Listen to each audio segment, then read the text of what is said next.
So, Francis, if Descartes says, I think, therefore I am, and he's supposed to be the father of Western philosophy, and, there's so much in our culture that esteems the mind and intelligence, and how is a person like me going to overcome? I mean, because obviously Descartes didn't say, I am, therefore I think, He said the opposite. And so he was supposed to be this fantastic thinker,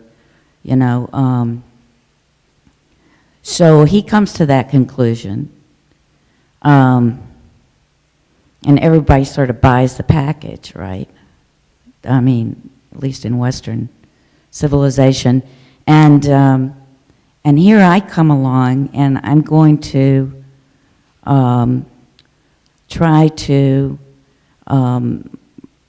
get rid of this long-held notion that I am this thinking machine, let's say. I don't know about the body, but I am this thinking machine. How do I get out of that? I mean, am I asking the wrong? What's the question? Well, I guess the question is, I feel like I'm sort of it's like under a rock, there's this long, I'm swimming upstream to try to say that I'm not the body. I mean, I don't know about that. It just feels like it goes back and forth.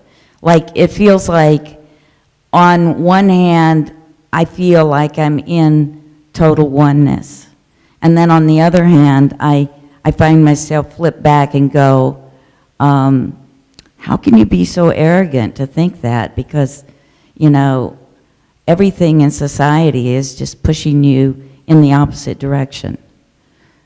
So, I guess I know the answer. Maybe, is that you would say something like, it's like just what you just said just a few minutes ago. You face these things, you kind of just keep holding to the refuge of that I am consciousness. Consciousness is not a separate self. And then you just go back to that. That's the answer? Well, it's not a real question you asked us. But it isn't. But you said things, so I have some comments regarding what you have said.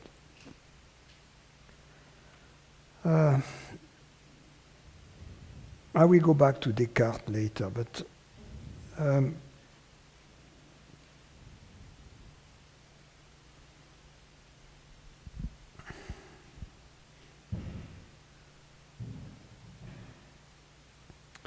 do you really think that other people, bright people or whatever, have access to a different set of data to make the determination whether consciousness is separate or not?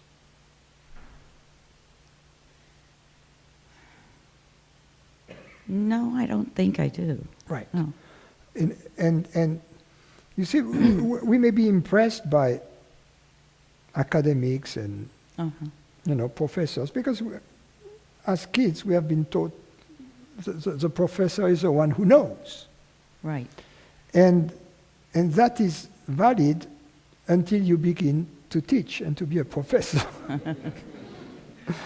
So this separation between the student and the professor exists only from the vantage point of the student. You see, Yeah. because any professor knows that he knows very little. Yeah. Yeah. And the more advanced you are, the less you know. Right. You see what I mean? Yeah. That's one remark. The other remark is that truth is not a democracy. The fact that a lot of people, or the majority on the surface of the earth, Uh-huh. think one way is not a valid proof, is not valid Right. evidence. I mean, there was a moment everybody believes that the earth is flat, Right. right? Yeah. Yeah. They were all proven wrong, right? Right. That's right. So truth is not a democracy. Truth is not a what? A democracy. Oh, a democracy. Right. Okay.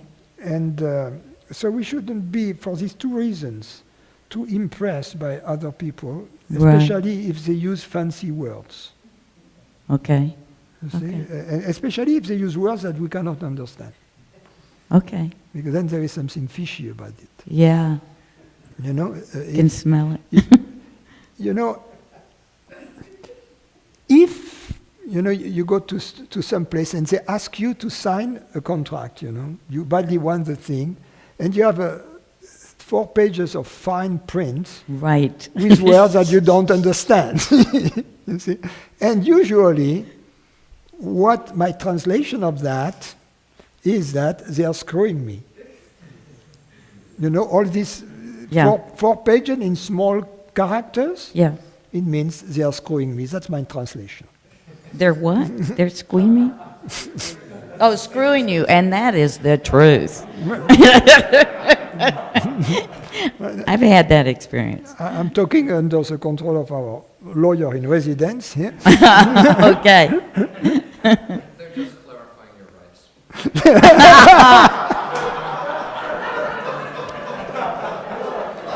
That's a good one.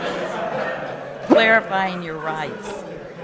They're just clarifying your rights.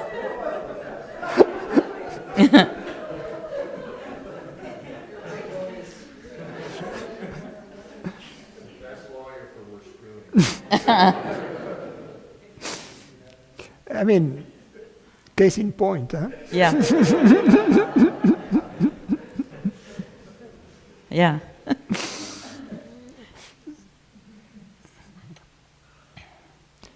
If it is simple, it should be, one should be able to express it simply, you see. Yeah. So we shouldn't put other people above ourselves, because we are the only one who can find out the truth about what we are. That we are in the best possible location to find out the truth about what we are. Other people, they are not Right. in the same location, right? Right. A priori. Huh? So,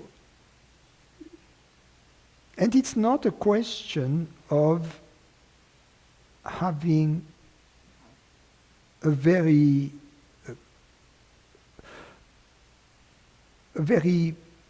powerful, articulate mind. Mm-hmm. Because a powerful, articulate mind has created powerful and articulate complexity to hide the truth. Right. Okay. Case in point again Yeah. about the Little 4 print. pages I was alluding to, right? These Yale lawyers, right? Mm-hmm. Powerful, articulate minds have created powerful, articulate complexity Yeah. to screw you. Yeah. So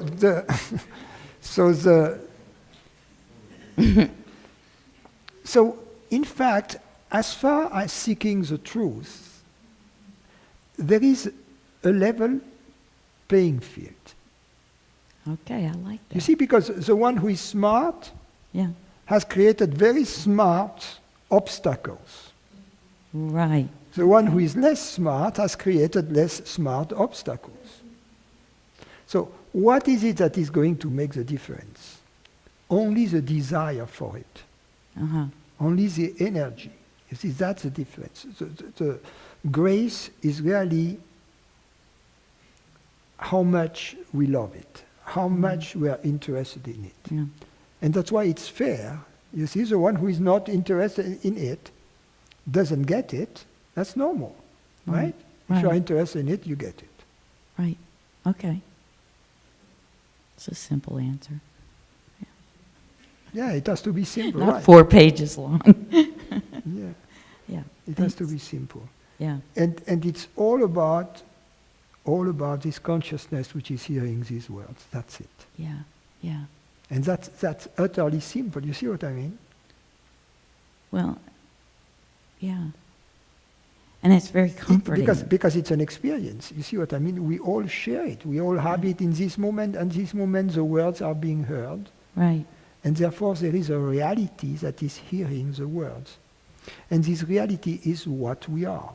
Right. And that's what Descartes was alluding to. Actually, having read not only Descartes, but the way people wrote in the 17th French century. Mm-hmm. When they say to think, they don't mean solely To think. thoughts. Yeah. What they mean, in fact, is to perceive. To perceive. Ah. Which could be consciousness. No. Or, So, I mean, no. So what he says, I perceive, therefore I am. Yeah. So what he means, he doesn't say, I am a body. He says, I perceive, therefore I am. And what am I? I am the perceiver, right? I perceive. I am the perceiver.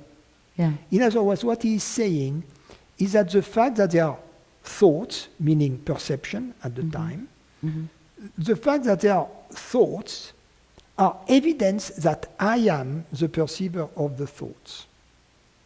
They are not evidence that there are objects out there that I perceive. It might be the case, it may not be the case. Mm-hmm.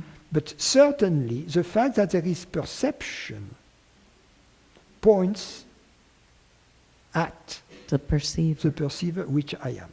Yeah. Yeah. Okay. Yeah. Now, strangely enough, Descartes, the philosophers that have followed, the materialists, have not taken that part of Descartes' teaching. And Descartes was also religious, not religious in the sense of being a Catholic, etc., but for him there was a supreme entity, consciousness. He was, in a sense, close to Spinoza, Wow. Yeah. and also close to the true philosophers. And however, he was also a mathematician. And in his work as a mathematician and a scientist, he came up with a method on how to solve complex problems, by taking them in various smaller parts that could be simpler and could be each resolved individually, etc. So he was a scientist, a mathematician, a philosopher. So he is the father of what was called then the Cartesian method. And the Cartesian method has been followed by scientists. So and these scientists have become, to a large extent, materialists, because there was a deal being cut with the church. The church, after having burned a few scientists at the stake, and such as Giordano Bruno and others, and many more mystics, and having jailed the rest, realized that with the progress of science, they couldn't keep doing that for too long. So there was a turf, like the mafiosi, they kind of divided the turf. So the church would have as its turf everything which is not material. And science would deal with everything which is material. That was a terrible thing, because then there was this division that was created, Before that, a philosopher was also a scientist. A philosopher, you take Plato, you take Pascal, you take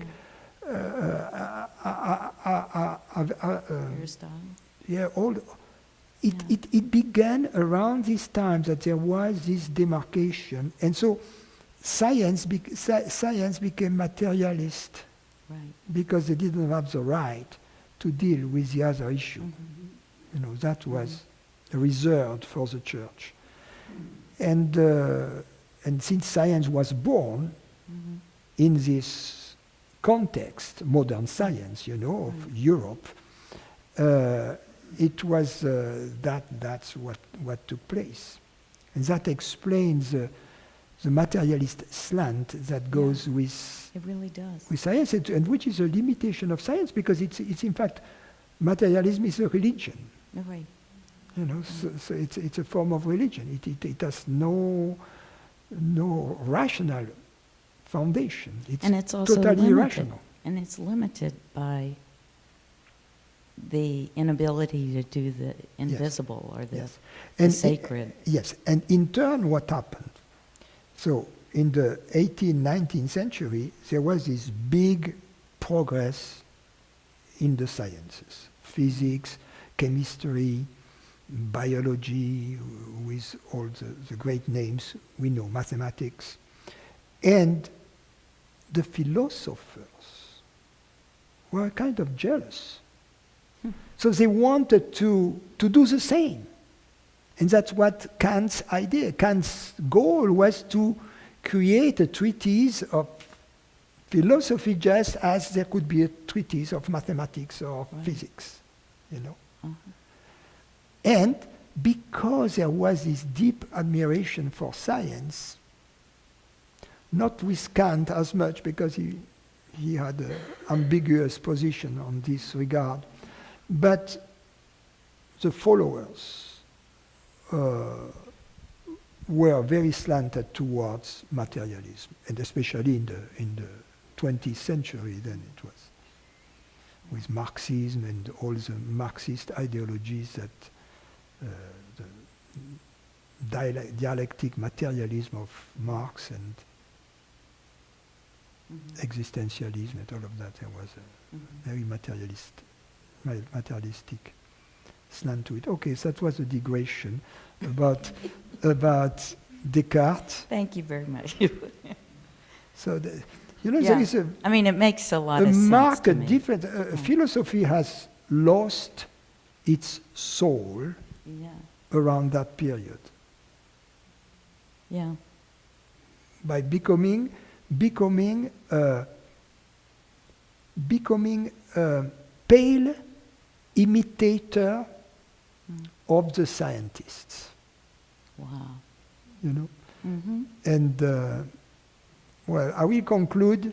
Like the stepson. I will conclude with the quote of a famous physicist, I think it's Wheeler, who said, "Philosophy is far too important to be left to philosophers."